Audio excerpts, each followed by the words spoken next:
Então, gente, movimento de base, movimento de geração, onde mãe vai gerar filho sempre, então madeira vai gerar fogo, fogo vai gerar terra, terra vai gerar metal, metal vai gerar água, água vai gerar madeira de novo, e o ciclo continua. Certo? Movimento de base.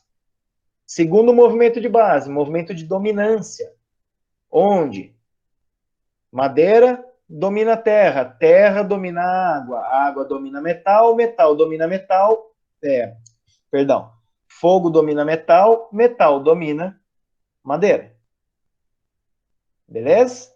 Os dois movimentos de base são esses.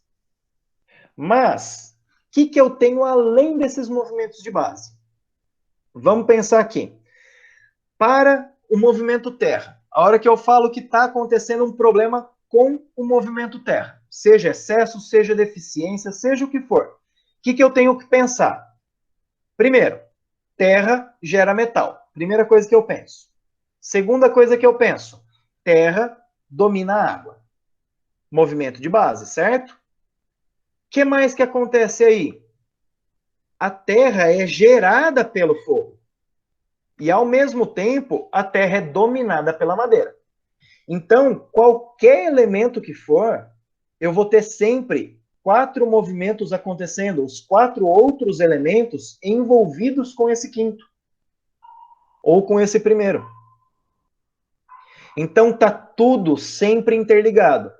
Um gerando, um sendo gerado. Um dominando, um sendo dominado. Ou seja, um problema na terra pode gerar um problema no fogo, pode gerar problema na madeira, pode gerar problema no rim, na água, pode gerar problema no metal. A gente não dissocia nada na acupuntura, é sempre integração. Então, sempre que eu for pensar diagnóstico, por favor, integrem. Olha para o caso cada vez mais de longe. Olha de perto num primeiro momento e vai se afastando. Para poder o quê? Para poder ver mais amplamente o que está acontecendo nesse caso todo. O que mais que pode acontecer? Vamos lá. Primeira situação aqui. A Terra está num excesso assim grandioso. O que eu vou pensar? Essas 3 coisas. Primeiramente, ela pode sobrecarregar a dominação que ela faz sobre a água. Ela pode contradominar a madeira e ela pode agredir a mãe, o fogo. Isso acontece, sim, e muito. Mas por quê? Casos crônicos, casos onde esse excesso é assim, é grandioso o negócio. Então você vê o ridículo do tamanho que eu coloquei aqui. Então isso é uma primeira coisa que eu penso. Quando um movimento está em excesso, as primeiras coisas que eu posso pensar, ele está agredindo a mãe, ele está agredindo o avô, ele está agredindo o neto. E ainda posso até falar, ele está agredindo o próprio filho. Também. Certo?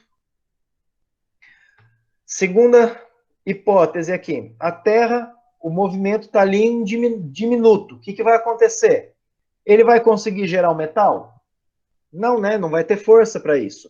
Então, vou começar a ter uma deficiência de metal. Ele vai conseguir dominar a água? Também não. Então, eu começo a ter a água se espalhando por todo o corpo. Ele vai sobrecarregar a mãe. A mãe vai tentar excessivamente controlar, dar para esse filho. Eu vou gerar um problema na mãe aí também. E aí o que vai acontecer? Uma superdominância do avô. O avô vai sentar o pé. Então, gente, fora esses movimentos, eu acho que aqui eu queria trazer para vocês isso daqui, que é o quê? Em vez de eu pensar, quer dizer, não em vez, além de eu pensar nos 5 movimentos como uma geração, um pentagrama, eu tenho que pensar também na Terra como eixo. A Terra como um movimento de centro. Ou seja, a Terra é estável. E a Terra, por ser estável, o que ela vai ser? Um pivô. Um pivô para quê? Para que o fogo desça, para que a água suba. É ela quem permite esse movimento acontecer. Ela é o pivô, ela é o centro. Se eu não tenho centro, o movimento de descida não acontece. O movimento de subida não acontece. Do mesmo jeito que se o movimento de subida da madeira está agredido, o movimento de descida do pulmão também está agredido. Então isso aqui é uma coisa que um depende do outro obrigatoriamente.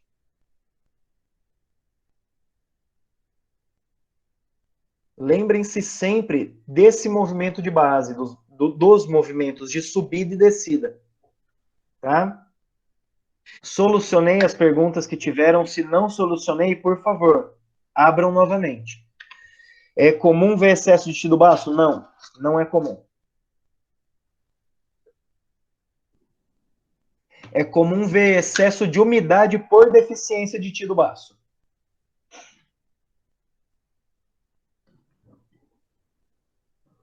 Gente, se o excesso de Ti é raro. Por quê? O excesso de Ti vai para onde? Alguém me dá um pitaco para onde vai esse excesso de Ti? Um Ti sadio, tá? Ti considerando Ti como saúde. Aonde vai desembocar esse excesso de Ti do canal? No extraordinário. Perfeito. Eu tenho o extraordinário exatamente para isso. Eu tenho a formação de DIN no rim exatamente para isso. Para controlar esses excessos do que é benéfico. Normalmente os excessos são de patógenos. Tá? Ah, mas eu posso ter um excesso de yang. Posso. Por quê? Ah, porque o calor está crescendo demais. E aí o patógeno vai me gerar um excesso de yang. Mas, gente, caso de excesso, é um tiro para tratar. Excesso de yang, excesso de yin, é muito rápido. Imaginem vocês. Vocês estão construindo um castelo de cartas. Quão difícil é destruir esse castelo de cartas? Basta um sopro, né? Então é mais ou menos isso. Excessos são sempre fáceis de desgastar. A não ser que a pessoa esteja consumindo direto ali. Então, por exemplo, uma pessoa que fuma, ela está ingerindo calor, secura no pulmão todo dia, o dia inteiro. Esse excesso vai ser fácil de eu controlar? Esse excesso de calor, secura no pulmão? Se a pessoa parar de ingerir calor e secura, sim. Se ela não parar de ingerir, não. Não vai adiantar. Um chapeiro que tem calor. O cara tá o dia inteiro em cima da chapa.